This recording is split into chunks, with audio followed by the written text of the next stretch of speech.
Hey everybody, Michael Fabiano here from Sports Illustrated Fantasy, and it's that time of the week again. We're looking to the waiver wire for Week 11, and for help with that, as we bring in every single week, SI's betting and fantasy analyst Jen Piacenti for her top ads to help you set your lineups and get those teams ready to roll for the rest of the season. And Jen, let's start off with the quarterback position, where Cameron Jarrell Newton is back in our fantasy lives.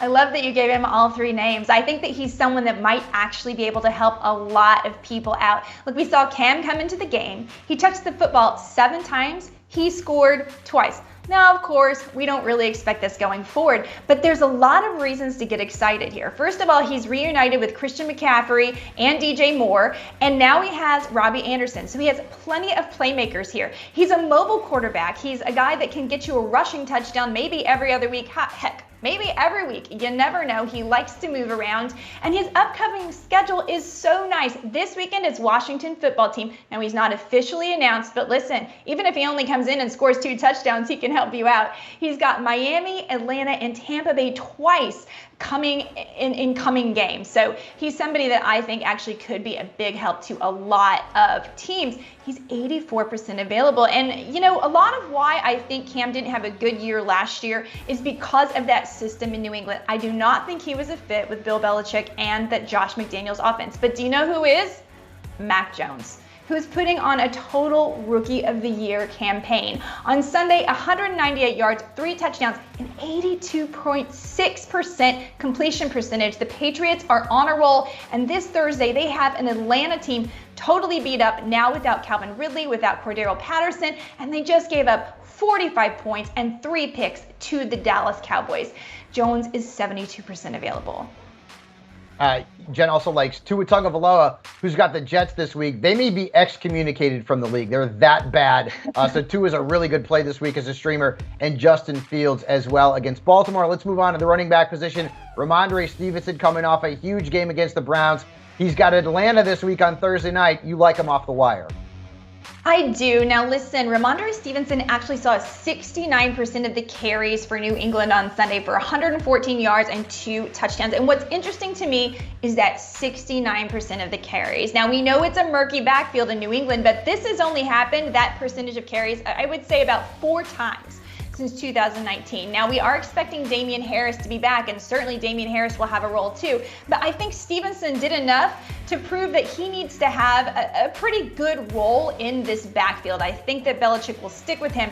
Atlanta surrendered 114 yards and 2 touchdowns to Dallas on Sunday. I think Stevenson is in the flex conversation. New England's run defense is kind of middle of the road, and he's 68% available. And speaking of Atlanta, it may be time to take a flyer on Wayne Gallman. I know it sounds gross, and I know that there are Mike Davis truthers out there. I get it. You drafted him in the 5th round. You've got a hashtag free Mike Davis. And if there's any chance for him to have that game, it would be this week. But here's the facts. On Sunday, it was Gallman that out-touched Mike Davis 15-4.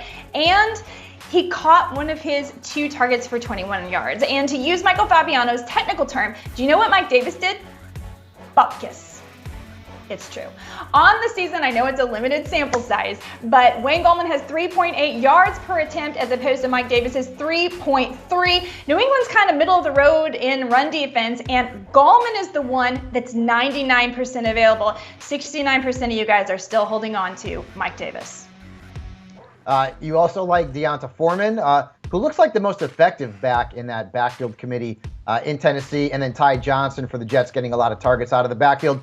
Moving on to the wide receiver position, and the guy that we want to talk about here, I picked him up in a few leagues several weeks ago, and he's been very underrated, very good. He's like the poor man's Cordero Patterson. We're talking about Jamal Agnew in Jacksonville.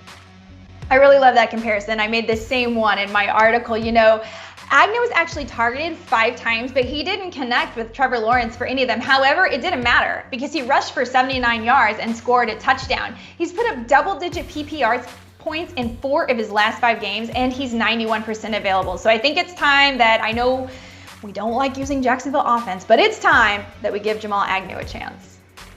You're also feeling good about Robbie Anderson with Cam Newton back. He's been dropped in a lot of leagues, so you can pick him back up. And then Kendrick Bourne, who's had a few sneaky, under-the-radar, pretty good performances.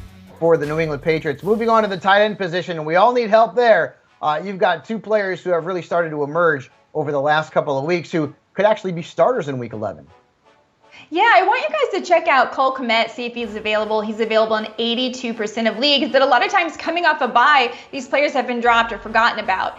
Kmet has played the 5th most snaps amongst tight ends this year. He's played 85% of Chicago snaps, and he's received an 18% target share. And we saw him really have that breakout game, if you will, last week in prime time before the bye versus Pittsburgh. So next up is Baltimore, and Baltimore surrendered 6 touchdowns and 23.3 PPR points per game to opposing tight ends.